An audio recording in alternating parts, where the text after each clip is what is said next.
Algo que yo creo que la gente tiene que aceptar, porque a veces lo escuchan pero les cuesta, es que muchos temas de salud física son de salud emocional. Porque tú prefieres tener un virus a creer que estás loca. Entonces cuando tú tienes el colon inflamado, tú dices, ay, algo está mal en mi colon. No, algo está mal en su cabeza. De verdad. Tengo una arritmia cardíaca. Uy, qué delicado. Qué delicada la arritmia cardíaca. La arritmia cardíaca de pronto está en su cabeza.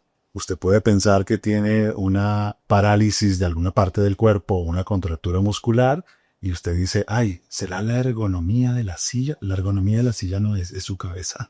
Su cabeza es la que tiene. La ergonomía suma un poquito, por supuesto, pero es su cabeza. Entonces la gente necesita aprender a leer su cuerpo porque la salud emocional se manifiesta en el cuerpo.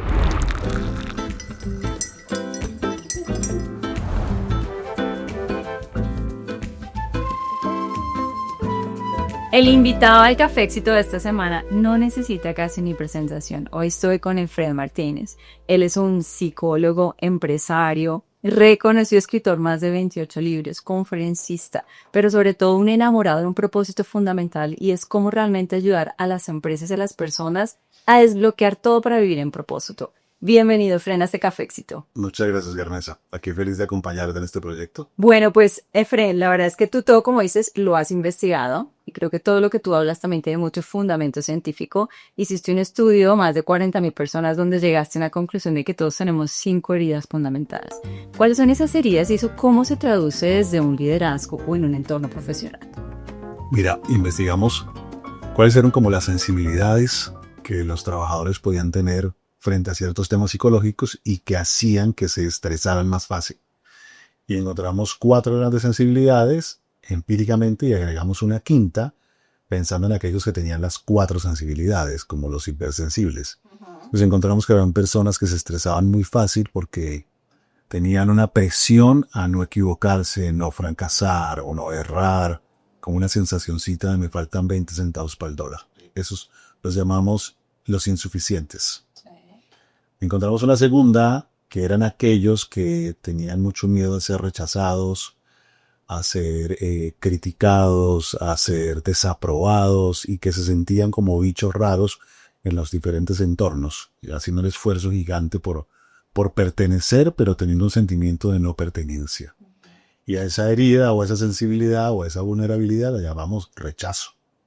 Después encontramos un tercer grupo, que eran los que necesitaban ser aplaudidos, ser reconocidos, ser puestos en un lugar VIP y que se estresaban cantidades cuando la gente no vivía alabándolos o aplaudiéndolos. Y a esa la llamamos desamor o falta de admiración. Y después encontramos un último grupito, que eran los que sentían paranoia, preocupación, estrés, porque quizás tienes un complot oculto, porque quizás quieres hacer el cajón, como decimos a veces en Colombia, porque quizás quieres utilizarlos y aprovecharte de ellos, y vivían como a la defensiva, como sobreviviendo en una selva de cemento, y a esos los llamamos la sensibilidad del desprecio.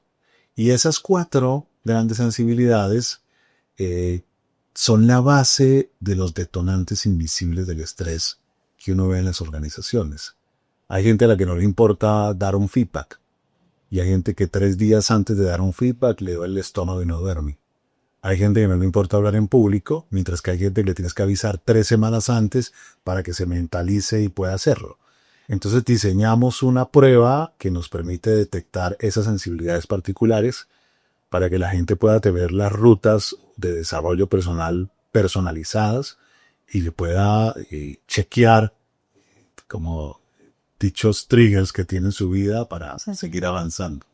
Entonces, por ejemplo, vamos a ver porque me encanta, yo creo que yo tengo un poquito de todas y me imagino que es que todos tenemos de alguna manera las 4 sensibilidades, pero somos muchísimo más fuertes en una que en otra. Si, por ejemplo, soy una persona que describiste en la primera, insuficiente, ¿cierto? Entonces, una persona que tiene esa herida, esa sensibilidad de la insuficiencia. ¿Cómo se traduciría eso, por ejemplo, en el entorno profesional? Entonces, yo soy un jefe con esta herida o esta sensibilidad. ¿Qué es lo que voy a hacer para las otras personas? ¿Cómo me va a comportar? Mira, no es que sea una ley porque no se puede aplicar ni generalizar totalmente, pero nos tratamos a nosotros mismos como algunas de las figuras más importantes nos trataron. Y tratamos a los demás como muchas veces nos tratamos a nosotros mismos. Luego el jefe que tiene la sensibilidad de la insuficiencia también cree que a los demás les faltan 20 centavos para el dólar. Y eso quiere decir que duda de delegar.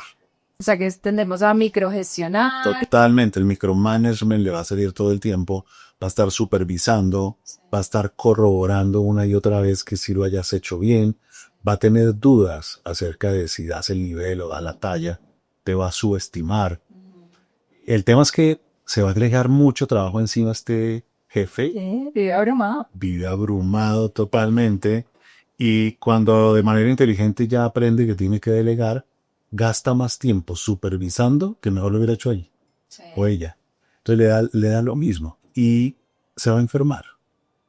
El colon va a estar inflamado, le va a dar bruxismo, va a tener contractura. ¿Con placa? Yo soy, es que sí, yo soy de los cuatro, pero bueno.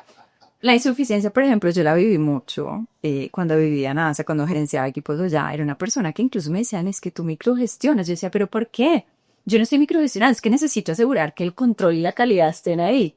Pero entendí que obviamente tenía muy adentro un miedo muy fuerte, porque había construido toda mi imagen y toda mi credibilidad a raíz de los resultados. Y esos resultados eran resultados que yo misma controlaba porque yo misma los hacía. Entonces tenía una fuente muy fuerte en interna mía de decir, si no lo hago yo, tal vez la calidad no es la misma. Y así hoy veo miles de personas, porque yo trabajo con muchos ejecutivos también hoy, y ese es uno de los principales puntos. No puedo soltar. Tengo miedo a soltar, tengo miedo a que se me vaya el control, tengo miedo a que los resultados no sean los que yo mismo podría hacer. Entonces a mí me encanta cargarme las cosas de los demás. Entonces me llama alguien y dice, ve, no pude hablar con esta persona, tranquilo, y yo lo hago, tranquilo, y yo, bueno, pues tranquilo. Y resulta que el tranquilo termina uno súper abrumado, que es lo que tú estás diciendo. Y pues al final cuesta, porque si tú no sueltas, no puedes crecer realmente. No tienes tiempo para enfocar. Exacto. Ahora, ¿qué puede hacer un jefe como ese? Es que puede ser una persona que hoy está sufriendo de un poquito esta sensibilidad y insuficiencia. ¿Cómo la puede corregir? Mira, yo creo que uno de los problemas serios es que nosotros nos quedamos en los perfiles comportamentales y eso es lo que se maneja en las empresas. El perfil comportamental son los aspectos visibles de la personalidad, no la personalidad. Entonces uno toma a un jefe que tiene la sensibilidad de la insuficiencia o la herida de la insuficiencia y en el perfil comportamental lo que tú ves es a alguien orientado al logro, orientado al resultado. Una cheer today. Totalmente. Estructurado, logístico, sistemático y entonces todo el mundo lo admira. Todo el mundo es un alma de mentor. Entonces todo el mundo lo admira, la gente no lo critica porque alcanza los resultados, le permiten la tensión y el estrés que generan sus equipos porque igual alcanza el resultado. Y es distinto ser orientado al logro y al resultado que tener la sensibilidad de la insuficiencia. Porque una cosa es que yo siempre coloco la metáfora de tú ves a alguien corriendo y tú dices esa persona va persiguiendo su propósito. Y el de al lado dice, no señor, está huyendo de sus miedos y taras mentales. Entonces quien está orientado al logro y al resultado, disfruta el camino y el resultado. Quien está huyendo de la herida de la insuficiencia, aún teniendo los resultados, el disfrute dura un segundo. Y entonces no se goza el esfuerzo, ni los créditos, ni las felicitaciones. Se ve igual, pero no es igual. No es igual, no, yo era así, no, yo me siento mal. He cambiado. Y lo importante es que he cambiado. Pero el punto de acá... Llamemos a los equipos a pedir disculpas. Sí, no, es que aquí cualquier cosa, los que me estén viendo, perdón, cuando era así. Pues la realidad es que lo que tú dices, y uno se siente orgulloso de decir, no, es que yo soy una achiever. Yo soy una achiever, y era algo que cuando incluso me preguntaban en entrevistas de trabajo, yo era muy feliz en el pasado y lo decía así. No, yo soy súper orientada al logro, soy una achiever total, o sea, lo que tú me pongas, yo lo entrego. Hasta que me di cuenta que realmente eso cansa, que es un poco lo que tú dices, hasta que me di cuenta que no lo puedo hacer todo, hasta que me di cuenta que lo más bonito no es hacer las cosas, sino ayudar a que otros la hagan. Y empezar a encontrar un sentido diferente. ¿Cierto? Pero todos tenemos que vivir por ese camino hasta que lleguemos a esa conclusión. Ahora, ¿qué pasa con las personas que tal vez esa sensibilidad ya no es la insuficiencia, sino tal vez es el rechazo? ¿Cómo se comportan esas personas si son jefes o son líderes de un equipo? Mira, en el perfil comportamental tú los vas a ver analíticos, reflexivos, estratégicos, prudentes. Y uno dice, bueno, qué interesante porque para estas funciones se adecuan perfectos, pero lo que no sabes es que por dentro están llenos de ansiedad. Todo el mundo dice, es que tú te ves tan calmado, o sea, tú te ves tan zen, pero lo que la gente no sabe es que están apretados por dentro y quizás sudando mucho más debajo del vestido. Tienen mucho miedo a la desaprobación. Quieren agradable a todo el mundo. Quisieran no ser criticados por nadie, no hacer el ridículo, no quedar expuestos. Y eso hace que tenga un sobreesfuerzo cualquier habilidad social aplicada. Luego, si están en contextos en donde tengan que cumplir con alguna labor comercial, o si tienen que ejercer el liderazgo, ¿cómo hacerlo si les cuesta el conflicto?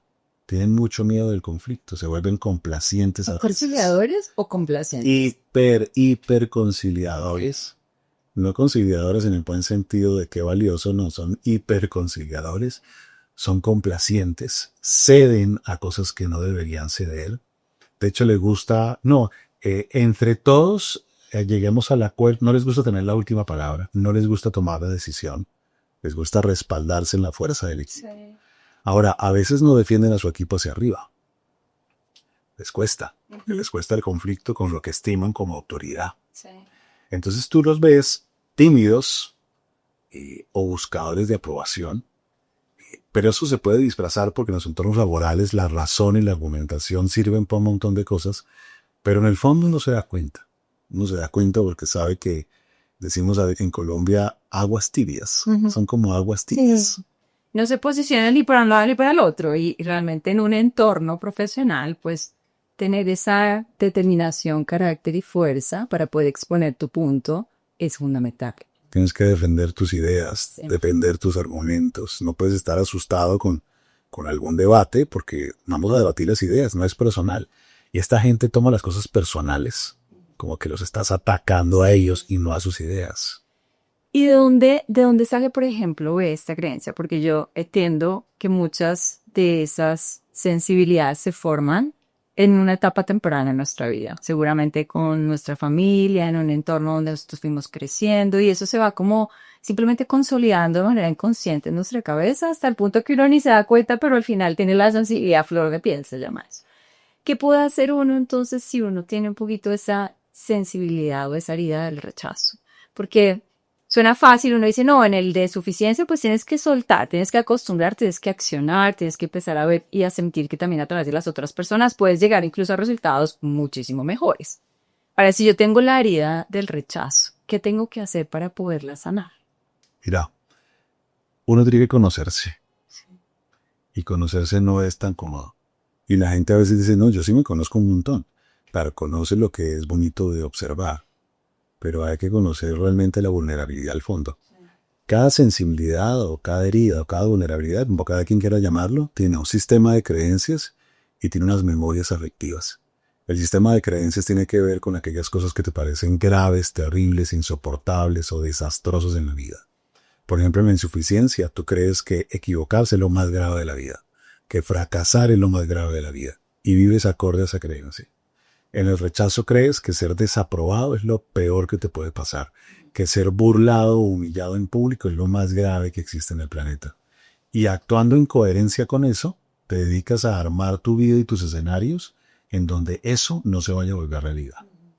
Y tienes una memoria afectiva que es una sensacioncita. Por ejemplo, la sensacioncita que tienes en la insuficiencia es que la vida es una lucha y un esfuerzo constante que nunca acaba y nunca llega. Vives como cansado. Y en el rechazo tienes la sensación de no pertenencia. De estar con 10, pero tú eres como el 10º en cuestión. No te sientes parte de eso. No te sientes parte de. Aunque actúes y pareciera que sí, pero no te sientes parte de. Entonces la gente, por un lado, tiene que conocerse, pero la salida más poderosa no está en el pensamiento. Está en la conducta. A uno le dicen todo el tiempo, no, pues, esa creencia no es real, piense distinto. Bueno, ya pienso distinto. No, genial. La fácil, sí. O sea, si de 40 años que va a pensar diferente en un día. Exacto. La salida es la conducta. Sí. Tú tienes que exponerte de manera controlada y sistemática a lo que más temes, poniendo en juego las habilidades que requieres para gestionar dicha amenaza. Tienes que aprender a equivocarte. Y eso es no diciéndolo, sino haciéndolo. Sí. Tienes que mandar un error ortográfico. Sí, bueno. Pero es que ya, eso está, ahora es más fácil con todos los correctores que hay en el mundo, pero yo creo que un punto, porque también lo veo mucho, muchas personas, y yo incluso también fue así, les da miedo, por ejemplo, hablar en una reunión. Entonces, nunca hablan, esperan, se quedan pensando hasta que el momento perfecto llegue, que nunca llega. Simplemente se cohíben, son de las personas que tú dices, bueno, pues, si dicen que sí, bueno, pues digamos que sí, un crecimiento del 20% cuando yo sé que no lo puedo, bueno, pero yo digo que sí porque es que el jefe lo dijo. Entonces son comportamientos muy normales, yo los veo muy frecuente y eso realmente limita la fuerza, la presencia incluso ejecutiva de una persona, porque claramente te limita. Al final estás tú como en un proceso constante donde no quieres ser rechazado, y lo que tú dices, y pues eso evita que tú realmente te posiciones de manera adecuada. Y eso es importante para poder crecer profesionalmente. Ahora lo que yo siempre digo es, lo que hay que hacer es pasito a pasito. Yo pasito a pasito, suave, suavecito, como dice la canción, porque entonces pues yo no me voy a mandar ahora a hablar pues en la reunión, la siguiente voy a dominar la reunión completamente, sino que tengo que empezar a asegurar que tal vez en esa siguiente reunión yo me siento más cómodo poniendo un tema. Me siento más cómodo poniendo un tema que no es mi tema tampoco, ¿ok? Me siento más tranquilo, desafiar, puedo usar preguntas para tratar de llegar un poquito más a fondo de conversación que me pueda dar a mi un posicionamiento diferente. Entonces, cuando estamos cambiando esas creencias un poco, esas sensibilidades que todos tenemos, ¿qué puede hacer entonces esta persona que sufre rechazo para poder, alguien que nos esté viendo ahorita en ese cafecito, para poder corregir eso?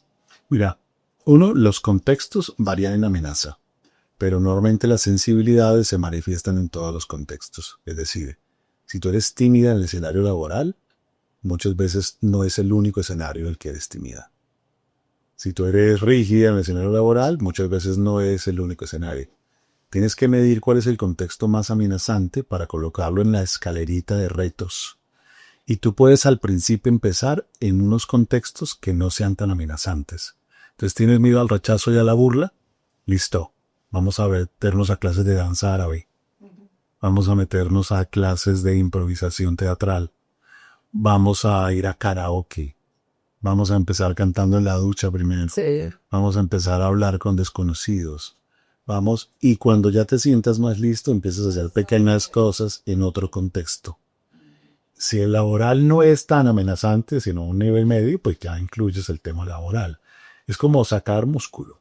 Es que hacer un poquito de práctica. Exactamente.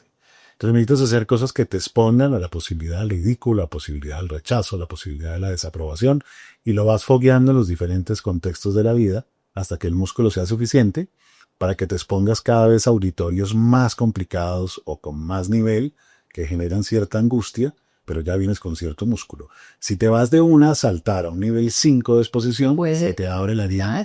Ya, porque te vas a exponer y vas a decir, no, es peor lo que estoy haciendo. O sea que mañana cualquier cosa, si Álvaro me escucha cantando en la ducha, ya sabe, por el danzón por la cual estoy haciendo, así que mañana todos... O bailando danza ahora. Sí, esa también la vez, tengo que irme más allá, tienes razón. Bueno, ahora vamos por la tercera. Entonces vamos en insuficiencia, vamos en retraso, desamor. El desamor. ¿Cómo se traduce el desamor en una oficina de trabajo, en un contexto de trabajo? Mira, el desamor la gente lo asocia como a tener una tusa o a que me dejó mi pareja. No, no tiene nada que ver con eso. Desamor significa sensación de falta de admiración. Okay. En este contexto, sensación de falta de admiración. Quien tiene esa sensibilidad cree que no ser VIP o no estar en el lugar central o la indiferencia o ser ignorado es lo peor o lo más grave que existe en el planeta. Y si tú crees eso, entonces te da rabia que no te contesten los emails rápido, te molesta que te dejen en visto en WhatsApp, y empiezas allá a presionar, te da una molestia espantosa que te hagan esperar unos minutos, o que te toque hacer fila o pedir cita para hablar con alguien dentro de la oficina, y te va a afectar y te va a molestar y vas a empezar a hacer cosas para que estés en el centro del lugar, para que nadie te ignore.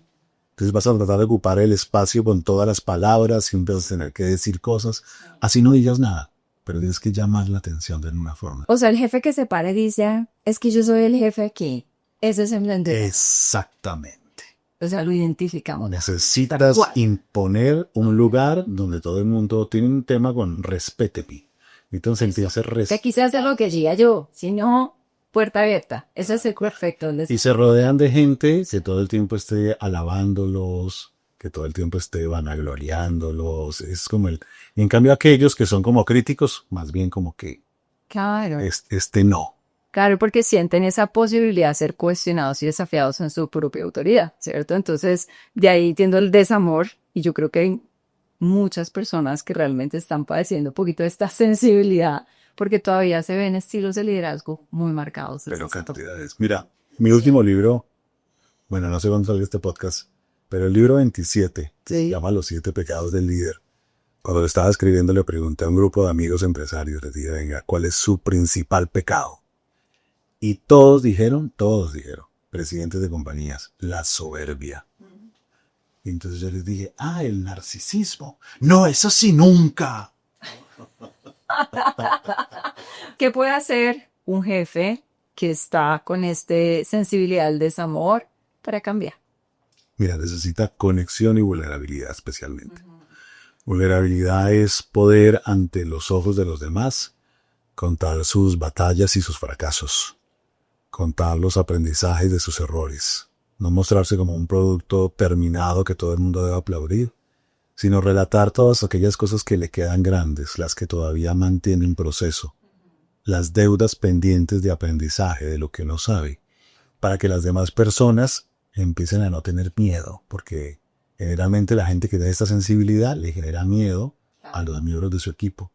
Y cuando se muestra totalmente, la gente no va a imaginar que es que te falta cariñito. La gente lo que hace es que lo odie. Entonces tiene que hacerse vulnerable, tiene que mostrar sus debilidades, sus falencias, tiene que generar mayor conexión física y personal, tiene que acercarse, preocuparse por temas personales de los demás, tiene que hacerse a un lado para que no sea el centro, dedicarse a hacer brillar a otros. Esa es la tarea que tiene el reto. Es que yo creo que al final cuando uno entiende también que el liderazgo se trata de ayudar a otros a brillar, que realmente no es sobre uno, sino es el impacto que generas en los otros, pues es que te das cuenta que esa vulnerabilidad que tú hablas, pues es fundamental. Pues yo tengo que levantar la mano así, ¿sabe qué? No sé. Puedo ser el gerente, puedo ser el dueño de la compañía, pero no tengo que saber todo, no tengo que tener las mejores respuestas. Y si hoy siento que tengo las mejores respuestas, tal vez puede ser mi problema o el problema del equipo que tampoco es el correcto para ayudarme a mí a derivar desde mi propio liderazgo. Pero ese para mí yo creo que es uno de los más comunes. ¿Ah? Bueno, y la cuarta sensibilidad, ¿vería cuál es? Eso lo llamamos el desprecio. Sí. Tiene que ver con personas que creen que sobreviven más fuerte, que están en una selva de cemento en el que solamente el que se comporte como un tigre podría sobrevivir, que la gente tiene malas intenciones, que todos son culpables hasta que demuestren lo contrario, que todos son desleales hasta que den prueba de lealtad. Entonces se preguntan cosas como, ¿y esta persona por qué me sonríe tanto? ¿Qué querrá? ¿Y esta persona tan amable? ¿Qué querrá? ¿Y estos dos por qué se metieron a hablar en la oficina sin mí? ¿Será que hay un complot? ¿Estarán preparando algo? Es como una prevención a ser utilizados, a ser tratados como ciudadanos de segunda categoría. Y eso hace que hagan ataques predictivos, por ejemplo, porque sienten que tú los estás atacando, entonces te atacan primero. Eso hace que te presionen con cierta coerción a demostrar que tú sí eres alguien confiable. Y eso genera unos temas difíciles, complejos, porque ¿quién confía en un desconfiado? Sí, es terrible. Entonces yo tuve un jefe que quise mucho, pero era fuerte. Y él me decía, la primera vez que hablé con él me dijo, yo no confío en nadie. Así ni siquiera me saludó, o sea, me dijo, yo no confío en nadie. Y además él no me había escogido a mí porque era un proceso de reorganización. Y me dijo, y además yo no te escogí a ti. O sea, yo dije, ¿cómo respondo a esto? Porque era evidente. Sí, gracias por la bienvenida. Sí, o sí, no, aquí ya te tengo los días contados, porque ¿qué más puedo hacer? No, de todas maneras, pues traigo con él mucho tiempo y ha sido una de las personas que más me ha promovido, es increíble eso, pero al final encontramos cómo cultivar esa confianza. Hasta que pudo confiar. Exactamente, después tocó trabajar para que él realmente confiara rápidamente, pero sí es fuerte, porque tú sientes eso, ese golpe, porque el principio del liderazgo es confiar, tú tienes que confiar en las personas, porque tú no puedes tener y trabajar con alguien en que no confías. Si realmente hoy estás con alguien en el equipo donde no confías, pues es porque tal vez no es la persona adecuada, o tú tienes que preguntarte si tú estás juzgando de la manera inadecuada. Entonces, ¿qué tiene que hacer la persona o el jefe, el tipo de jefe que tiene esta característica? Mira, la gente dice, cuando pueda ver que es un lugar confiable, yo me haré vulnerable. Y eso no funciona. Vulnerabilidad precede a confianza. Luego tienes que hacerte vulnerable para que la confianza surja de forma espontánea. Pero la vulnerabilidad particular aquí, a diferencia del desamor, es una vulnerabilidad muy personal. Necesitas colocar la foto de tu familia en el escritorio y que la gente sepa que tienes hijos, que tienes pareja. Necesitas invitar gente a tu casa, hacer una reunión en tu casa y que vean cómo vives y quiénes son. Que puedas estar en una bandeja de plata y descubrir que no vas a ser aniquilado y que tu equipo incluso podría sostenerte o cuidarte en momentos difíciles. Dar pasos de confianza, pero en términos personales. Esa es la salida. No es fácil. Pero es que si no lo haces, con el paso del tiempo generas un efecto porque yo me pongo perspicaz contigo. Y entonces tú te das cuenta de mi desconfianza. Y entonces tú anulas tu espontaneidad y tratas de cuidarte para que yo no sospeche de ti. Y al hacer eso, te ves sospechosa. Y entonces yo desconfío. Claro, es un círculo, Totalmente. pero no lo vas a romper nunca. Bueno, ahora que dijiste, bueno, pon la foto de tu familia, eso me quedé pensando porque ya en los entornos actuales ya ni siquiera hay oficinas fijas. Hay que ponerse un poco más creativo para entonces como realmente mostrar ese lado cercano, humano y confiable. ¿Y cuál es la quinta? Porque no hablaste sino de 4 especies, pero pusimos una. Yo la verdad creo que yo soy de la quinta porque yo creo que tengo un poquito de todas, pero ¿cuál es la quinta? Lo que pasa es que después evaluamos, fueron en el primer corte 47,000 mujeres y 17,000 hombres. Sí. Y nos dimos cuenta que algunos tenían las 4 Sí. en un nivel alto. Entonces dijimos, bueno, estos pertenecen a un grupo particular que tiene una alta hipersensibilidad. Entonces dijimos, creemos una quinta que sea teórica, no estadística, para poder poner el foco en algunas personas que, dada su sensibilidad, necesitamos desarrollar con unas características particulares. Porque uno diría, bueno, pero entonces es terrible tener las 4. No, es que ninguna es terrible, porque todas tienen sus aspectos luminosos, ¿no? Estas personas seguramente se van a conectar más fácil con todo el mundo, porque se pueden conectar con las diferentes sensibilidades de todas las personas, quizás sean más artísticos, incluso más creativos. Ahora, por supuesto, tenemos que ayudarles a que aprendan a conocer y manejar su mundo emocional porque se afectan mucho más fácil con las diferentes cosas.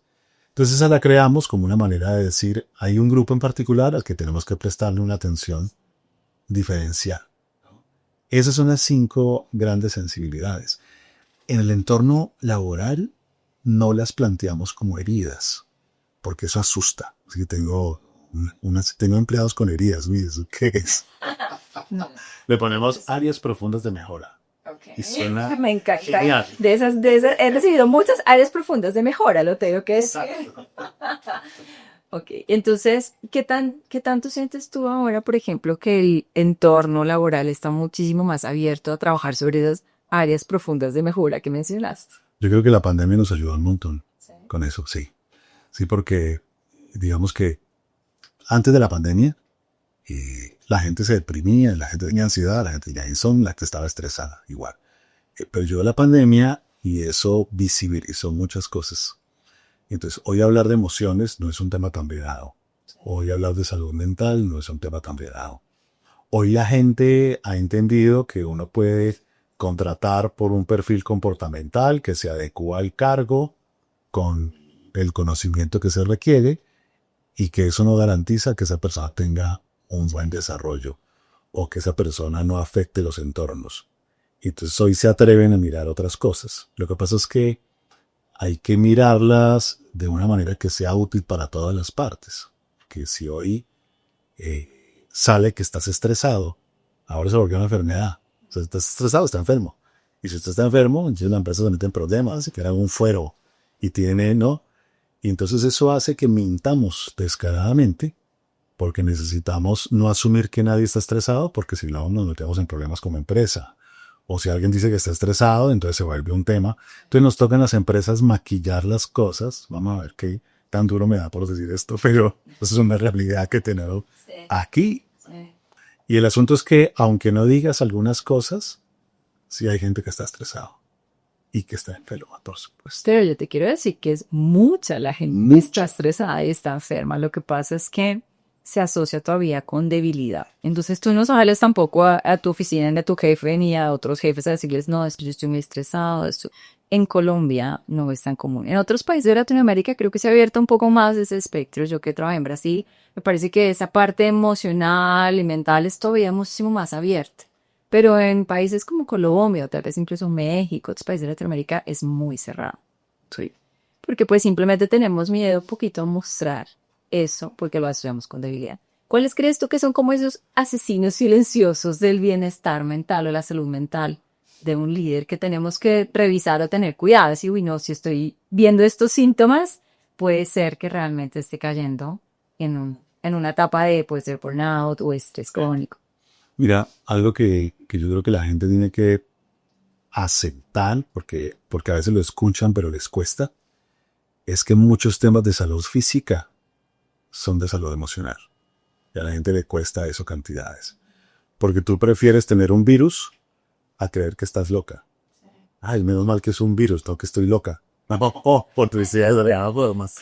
Entonces cuando tú tienes el colon inflamado, tú dices, ay, algo está mal en mi colon. No, algo está mal en su cabeza. De verdad. Y eso le afecta. Otras emociones. Claro. Tengo una arritmia cardíaca. Uy, qué delicado. Qué delicada la arritmia cardíaca. La arritmia cardíaca de pronto está en su cabeza, que está generando eso y usted lo siente físicamente y físicamente sí tiene la arritmia cardíaca, que el holter de frecuencia se lo va a mostrar. Usted puede pensar que tiene una parálisis de alguna parte del cuerpo o una contractura muscular y usted dice, ay, ¿será la ergonomía de la silla? La ergonomía de la silla no es su cabeza. Su cabeza es la que tiene. La ergonomía suma un poquito, por supuesto, pero es su cabeza. Entonces la gente necesita aprender a leer su cuerpo porque la salud emocional se manifiesta en el cuerpo. Si usted a las 8 de la mañana ya aparece con 8 meses de embarazo después de desayunar porque se inflama de una, No es normal. Eso es verdad, no es normal. Okay. Algo está pasando. Si usted no puede dormir, algo está pasando. Si está lleno de contracturas musculares, algo está pasando. Si tiene bruxismo, algo está pasando. Si tiene palpitaciones o cosas raras, algo está pasando. Y uno podría intentar, yo siempre cuento esta historia, que hay gente que cree, porque confunde correlación con causalidad. Entonces hay gente que cree que el sol sale cuando los gallos cantan. Entonces dice, yo quiero dormir más, voy y mato unos gallos. Al otro día sale el sol de nuevo. Entonces mato otros gallos. Al otro día, que es básicamente lo que hace la gente. Si tiene bruxismo, se compra una placa antibruxismo. Una vez lo rompe, se compra otra placa antibruxismo. Una vez lo rompe, se compra otra. O sea, mata gallos toda la vida. Cuando el sol no sale, porque los gallos canten. Y el bruxismo no se soluciona porque tiene una placa antibruxismo. La placa te protege un poquito el esmalte, pero los músculos maceteros te van a seguir doliendo y te impide asumir que lo que necesitas es un cambio profundo que te permite no andar estresado por cosas que hacen parte de la vida normal. Y lo mismo pasa con la arritmia cardíaca, con la tensión arterial. Tienes la presión alta, losartán. No se me baja, doble la dosis. Siga matando gallos. ¿No será que necesita conocerse de hacer un cambio más profundo para que no se le suba la presión arterial porque tiene que dar un feedback? Claro. Pero yo creo que me conozco por el bruxismo tal, lo he podido solucionar. Mi odontóloga está feliz porque voy cada 3 meses a cambiar la placa. ¿Qué es eso? Yo sé que tú dices, tienes que conocerte. Yo realmente creo que he hecho un proceso fuerte de autoconocimiento. He trabajado mucho en mi propósito y realmente hoy lo que hago a decisión y conciencia es propósito. Pero el cuerpo a veces reacciona de una manera en la que uno dice, no, yo estoy calmada, pero tú no estás calmada. ¿Qué hacer entonces para lograr identificar todavía ese eje problema que realmente es lo que está generando ese síntoma en el cuerpo? Yo creo que hay como 2 momentos claves. El primero, que es donde uno logra conocerse y avanza. Entonces se adapta mejor. Entonces, por ejemplo, alguien tímido se conoce, ya sabe que el rechazo le da duro, y se expone y habla y pregunta y hace entrevistas y pregunta en una reunión. Avanza. Pero cuando está en esa reunión y va a preguntar, tiene los dedos de los pies hacia adentro, así, encogido haciendo fuerza, ¿no? Y le duele la cara a pierna, pero sonríe y no se le nota. Entonces, claro, ha avanzado, por supuesto. Pero todavía tiene bruxismo. Ya sé. Es que ese no se nota, es más difícil. Entonces tiene que ir un paso más allá. Está genial adaptarse, porque ya avanzas y tu proyecto de vida no se trastoca y vas. Pero no estás tan suelto. Angustia viene de anjo, que es la raíz etimológica que significa asfixia. Por eso la misma raíz de angosto, angostura, angostamiento. Vivimos apretados, apretados. Y el bruxismo es apretado. La contractura muscular es apretado. Muchos dolores es apretado. Y hacemos fuerza para que no se nos note que estamos apretados. Hasta la barriga. Mete la barriga, mete la barriga. Entonces todos con la barriga apretada sin respirar bien. Claro, más adaptados, pero todavía el cuerpo nos pasa factura. Y hay que dar un salto más. El primer salto es el más difícil, porque hay gente que ni se conoce. O sea, la cosa ahí ya es muy grave. Una vez te conoces, entonces das un saltico y te adaptas. Perfecto. Pero después falta otro, que tiene que ver con que puedas liberarte muchas ideas. Mejor dicho, a partir de mañana, suelta total. Exacto.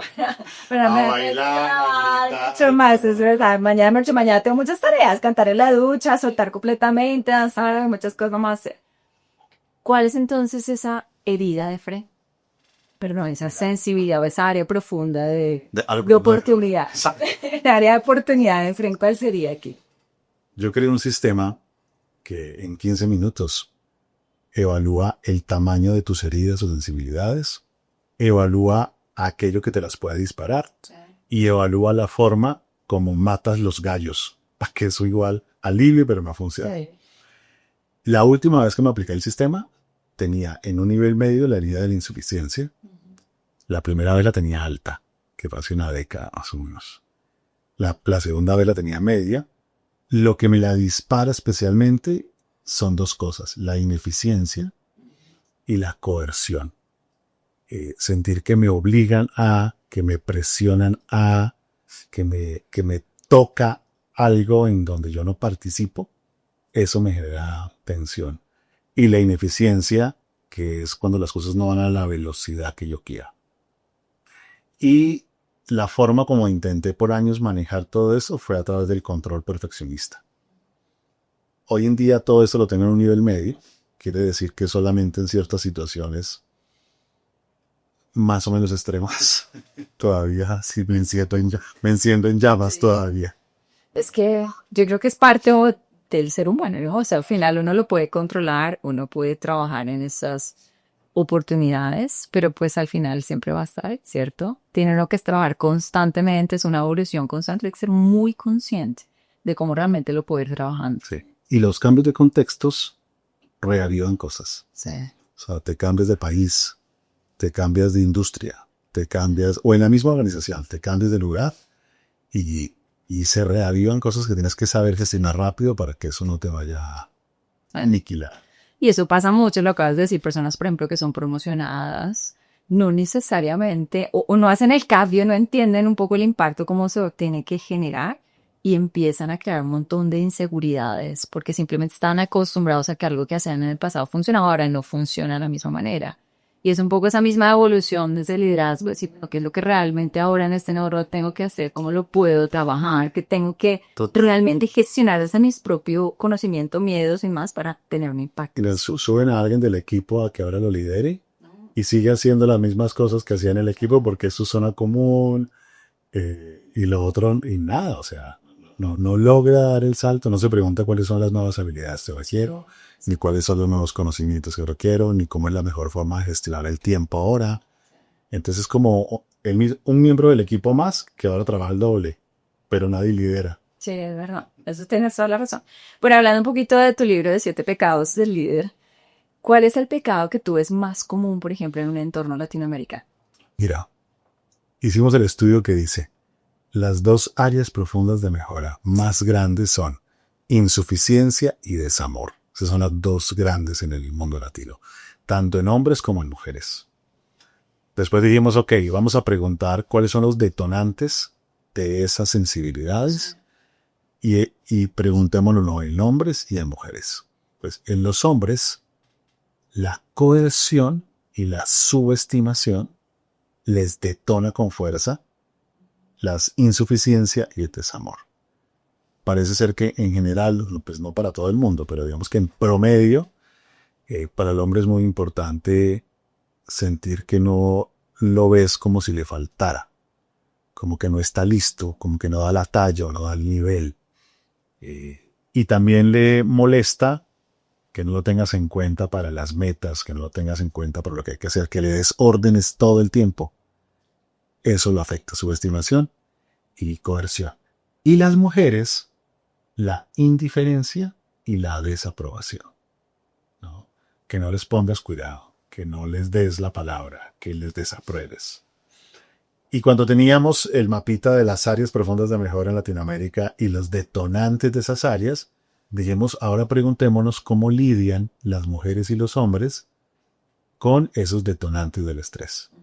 Y encontramos que las mujeres lidiaban con perfeccionismo y dependencia y complacencia. Y los hombres, perfeccionismo y soberbia. Los hombres en el entorno laboral somos mucho más soberbios que las mujeres. Y la gente suele decir que son las mujeres más perfeccionistas que los hombres. No. Por lo menos estadística. Estéticamente, los hombres más perfeccionistas. Así es. No puedo creer. Así es. Ok. Así es. Para alivio. Las mujeres no somos tan Es así. perfectas. Pero las mujeres mucho más complacientes.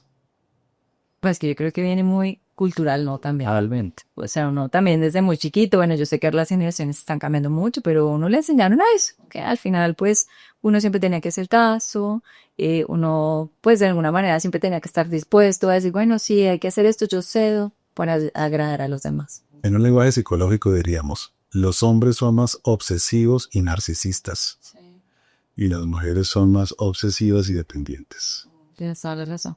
Y ahora, entendiendo que obviamente mucho de esto se forma desde nuestras etapas chiquitas de temprana edad, ¿qué tenemos que hacer los que somos papás? Para ayudar a que yo no quiero que Martín en, no sé, 10 o 20 años, pues le genere esas sensibilidades de insuficiencia o de algo más que tengo que hacer yo entonces como mamá.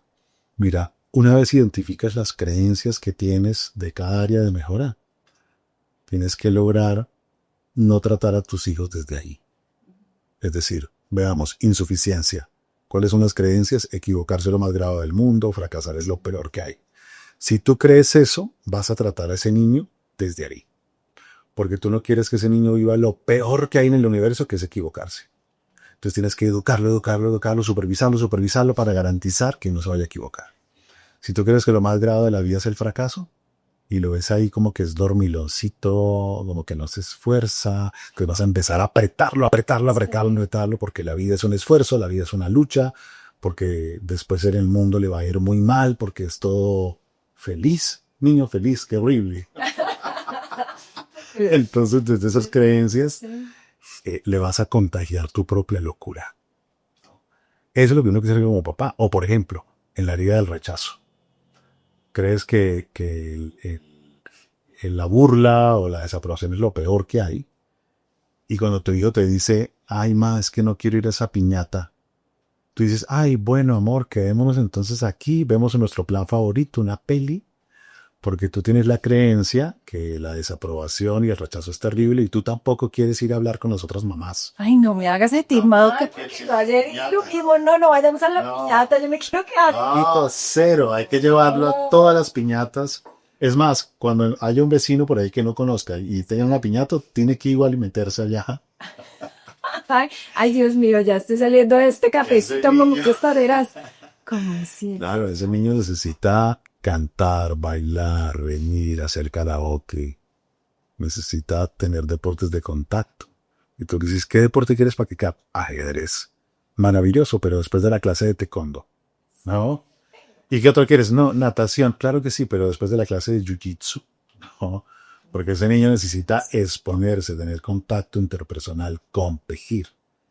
Y uno, con sus propias creencias, pues acomoda las cosas y no permite que este niño enfrente los desafíos que necesita. No, pues que, mejor dicho, súper ocupada después de que hace éxito. Voy a salir, ya tengo muchas tareas, más las de Martín, más las de Álvaro, porque ya los puse aquí en mi lista. Los que tenemos listas, sí, con colorcito y todo, Esa parte de la sensibilidad, eso que sí. Desglosado por prioridades. No, bueno, ya mejoré eso, pero sí, creo, confieso, ayuda de colorcito y todo, pero hace muchos años y yo estoy un poquito más relajada. Ahora ya estamos llegando casi que a este final de café, eso se me pasó rapidísimo este cafecito con Efren, pero ¿qué significa entonces? Que tú hablas de mucha vulnerabilidad, de áreas de mejora, esos pecados capitales que todos tenemos, de la importancia que cubrimos nosotros en la sociedad, en nuestros trabajos, como papás. Pero ¿qué significa realmente ese concepto de liderazgo auténtico, liderazgo humano? ¿Cómo realmente podemos profundizarlo mucho más? Mira, yo creo que hay una confusión en muchos lugares y la veo todo el tiempo cuando escucho a la gente hablar de liderazgo, escucho propuestas, que está perfecto, que es una aspiración bonita, pero hablan del liderazgo auténtico como si autenticidad significara transparencia o coherencia absoluta. Sí. Yo vengo de otra versión, yo vengo de una versión de Eigentlich. Eigentlich en alemán significa propiedad, que fue la versión que tradujimos aquí cuando los filósofos empezaron a hablar de autenticidad y la tradujimos como transparencia. Dicen, si un líder auténtico es el que es totalmente transparente, totalmente vulnerable, el que va diciendo las cosas. No. Autenticidad no significa eso. Autenticidad significa ser dueño de uno mismo. Ser dueño de lo que callas. Ser dueño de lo que dices. No tienes que decirlo todo porque la verdad sin consideración es violencia. Porque también hay niveles de información que tienes que manejar. Porque también no sé espontáneo todo el tiempo. No, hay que leer contextos. Hay contextos donde sí, contextos donde no. ¿No? Entonces, para mí, un líder auténtico es el que es dueño de sí, el que se conoce y desde ahí puede sacar todo su potencial para ponerlo al servicio de otros y sacar el potencial de los demás. No simplemente el que, es que este es mi estilo. No porque uno puede tener estilos bien locos o estilos de... Tienes que pensar en el impacto que generas en los otros. Sacamos lo mejor o lo peor de las personas. Y como líderes tenemos que ser parte de esa ecuación. Yo no puedo llegar simplemente y decir, no entiendo por qué la gente de recursos humanos contrata gente tan mediocre que no es capaz ni de hablar ni de debatir. ¿No se ve que usted los asusta? Es que no entiendo por qué cuando yo llego todo el mundo se queda en silencio, como que la gente aquí no la desarrollan bien. ¿No será que usted hace algo para que se genere ese silencio? ¿Cómo hacemos para que el líder pueda verse y verse en el contexto y asumir que impacta para bien o para mal? Y en la medida que se hace dueño de sí, va a poder sacar lo mejor de otros. El punto, y está clarísima esa invitación, yo creo que acá el eje principal es cómo soltar esos miedos que hay atrás, porque tú lo dijiste ahora, todavía nosotros vivimos muy apegados en las corporaciones, en las empresas, a evaluar a las personas por los resultados de corto plazo. Y entonces, tal vez si yo soy un líder mucho más auténtico, más vulnerable, en mi conexión, voy a traer resultados, pero el proceso tal vez puede tardar un poco más. Cuando eres una persona más autoritaria, fuerte, con todas esas sensibilidades que hemos discutido, los resultados son rápidos porque la gente se mueve desafortunadamente de esa forma. Entonces, por eso no se quita ese eje, porque es que yo tengo miedo de soltar algo porque hoy mi credibilidad y mis resultados hablan por mí. Entonces, ¿cómo manejar ese proceso de cambio? Porque las empresas también tienen que ajustarse, tienen que cambiar. Todo lo que tú dices de recursos humanos, pues todavía nos siguen evaluando por las mismas pruebas. A mí me hacen Hogan todavía, yo digo, ¿para qué me hacen Hogan para ver si puedo entrar a una organización? No debería necesariamente ser así, pero está súper apegado en lo que las personas tradicionalmente han considerado los seres correctos. ¿Qué hacer entonces? ¿Cuál es el rol que tenemos ahora nosotros para poder hacer un... Yo creo que estamos en el momento ideal porque mantenga los centennials ahí, haciendo carrera y desarrollo. Incluso algunos millennials, manténganlos ahí, con el estilo desde las heridas autoritarias, a ver quién le sobrevive. La realidad es contundente, la rotación no da por sí mismo. Si en este momento nos dedicamos a armar escenarios de seguridad psicológica, en donde los líderes fomenten la conexión, la vulnerabilidad y el propósito compartido, grave. O sea, hoy más que nunca, pues todavía cuesta, pero es que los resultados ya están hablando. Pero todavía hay mucha gente, soy sincera ahí, que a pesar de que saben que están en un ambiente que no les favorece, que saben que la carga emocional, física, mental es muy fuerte por un trabajo que no es el adecuado, con un líder que no realmente está ayudando a desarrollar, pero siguen ahí. siguen ahí. Sí. Y tengo muchas personas que llegan a mí y siguen ahí. Y yo digo, ¿pero por qué sigues ahí si sabes que ese no es el lugar? Pero sigo ahí, sigo aferrado a algo. Y a veces prefiero, como dice uno, lo tóxico, lo malo conocido, por ahí dice el dicho. Mejor malo conocido que bueno por conocer. ¿Qué podemos decirle a esas personas que también hoy siguen aferradas? Porque es un eje en 2 días. El líder que tiene que evolucionar, la cultura que tiene que cambiar, pero también las personas en que... Yo creo que hay dos realidades. Yo creo que una es la de aquellos que aún queriendo irse no es tan fácil. Porque pues, se divorció con 3 hijos y el otro ni existe. Entonces no puede quedarse unos meses sin trabajo. O el que da las condiciones no tiene ni las conexiones ni nada y es una realidad muy gruesa para el grueso de la gente del país y le toca aguantarse al fundador de la organización. Eso es un rollazo. Vemos que las grandes corporaciones tienen ciertas ventajas en cuanto a esto porque hay otras formas. Pero por otro lado está aquellos que podrían irse. Mucha gente podría irse a buscar nuevos horizontes. No sé. Tienen sus propios miedos. Y sus propios miedos hacen que prefieren quedarse en un sitio en el que paguen con su salud física y su salud mental. Pero es un tema personal. Es un tema personal. Y la evolución es proporcionada al grado de sufrimiento que vas a tener. Hay que fomentar espacios en donde se hable de esto, donde la gente pueda dejarse incluso acompañar por otras personas que ya se han saltado esos desiertos para que puedan armar sus caminos. Hay gente súper capaz, pero es como si no lo pudieran ver. Yo, ahora que hice a punto como este giro en mi carrera, trabajo para fortalecer la marca ejecutiva de las personas y me he dado cuenta, para mí hay 4 áreas fundamentales siempre en la construcción de marca. Lo primero es la autoconfianza, que es lo que tú estás haciendo porque parte de ti. Tú no puedes proyectar seguridad si no realmente estás entendiendo cuáles son esos talentos, esas áreas fuertes, cómo los puedes proyectar de una manera más clara.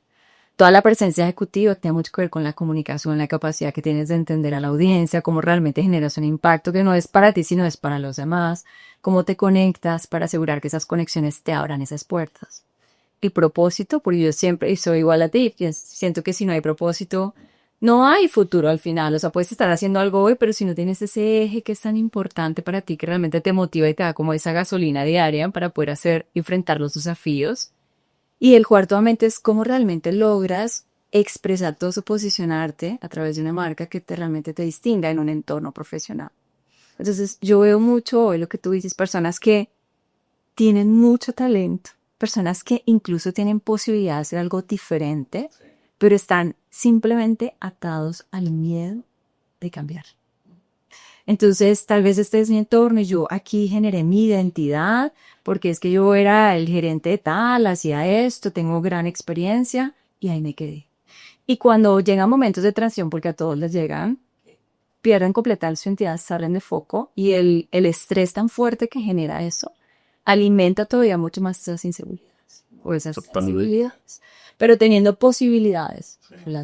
Imagínate que tú tengas esta área de mejora de la insuficiencia y tú dices, no, es que a mí no me puede quedar grande este jefe, a mí no me puede quedar grande este reto, ¿cómo me voy a ir? Si a mí no me puede quedar grande.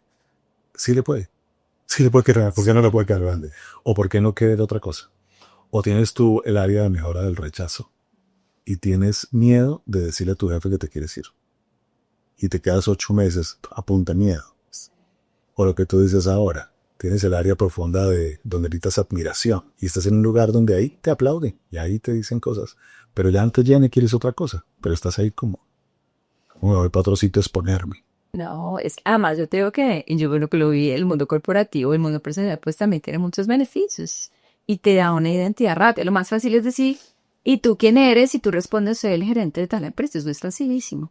Pero si tú ya no tienes ese título, voy a ver qué dices. A ver quién eres. Y le sale a uno la inseguridad al máximo nivel de decir, no, pues yo ya además no tiene que decir, no, yo era la ex gerente de tal compañía. Yo digo, ¿por qué dices eso? Eso es peor. Ya lo eres, ni siquiera el prete. Pero es como aferrarse a algo que ya no existe. Pero es simplemente porque tienes mucho miedo a soltar para crear una nueva identidad, que es una identidad diferente. ¿Y qué tal esa trampa cuando asciendes, das un salto duro? Sí. Y llegan muy buenos recursos económicos y entonces te endeudas un montón y quedas atrapado con el alma vendida. Porque es que lo más, bueno, te voy a dar parte muchas de las facilidades, pero no al final, está mucho validación externa. Entonces la validación externa es lo que ves, es el título, es el carro, es la ropa, es el viaje, es todo lo que para las otras personas te hace exitoso.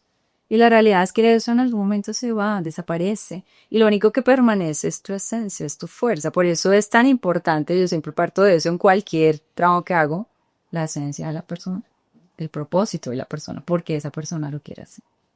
Pero bueno, creo que han sido muchas discusiones. Aquí nos podemos quedar tomándonos todos los cafecitos del mundo porque la verdad es que es fascinante, Fran, lo que haces y te admiro mucho por lo que haces. Realmente, no solamente el propósito tan bonito que tienes de ayudar a las empresas y a las personas a vivir ese propósito realmente, sino que también lo que tú dices, todo se fundamenta en la ciencia.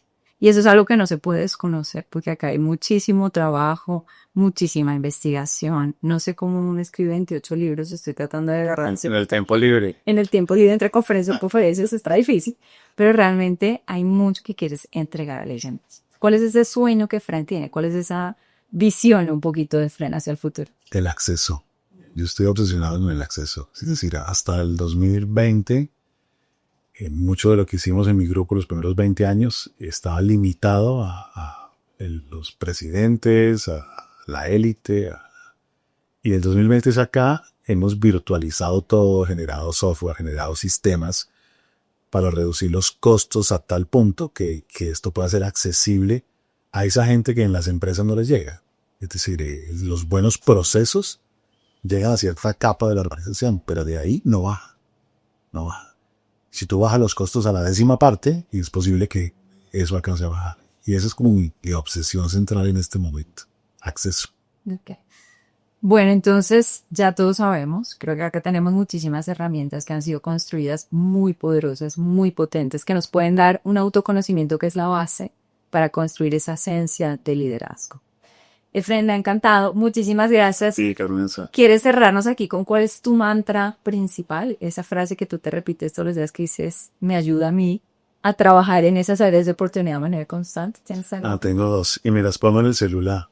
En la esta del celular tengo 2. Una que dice, soy solo 4.200 semanas. Para que no se me olvide que no puedo desperdiciar el tiempo en cosas que no agreguen valor que consumo. Y tengo otra que dice, soy la clase de persona que hace que las cosas pasen.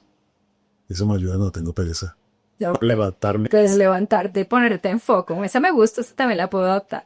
Bueno, pues me ha encantado. Efren, muchísimas gracias por aceptar la invitación. Y ustedes ya saben, si les gustó este café éxito, pueden suscribirse al canal, pueden compartirlo y reunirse porque cada semana vamos a tener invitados maravillosos para fortalecer estas áreas de liderazgo que nos hacen cada vez más impactantes. Nos vemos en el próximo café éxito. Chao, chao.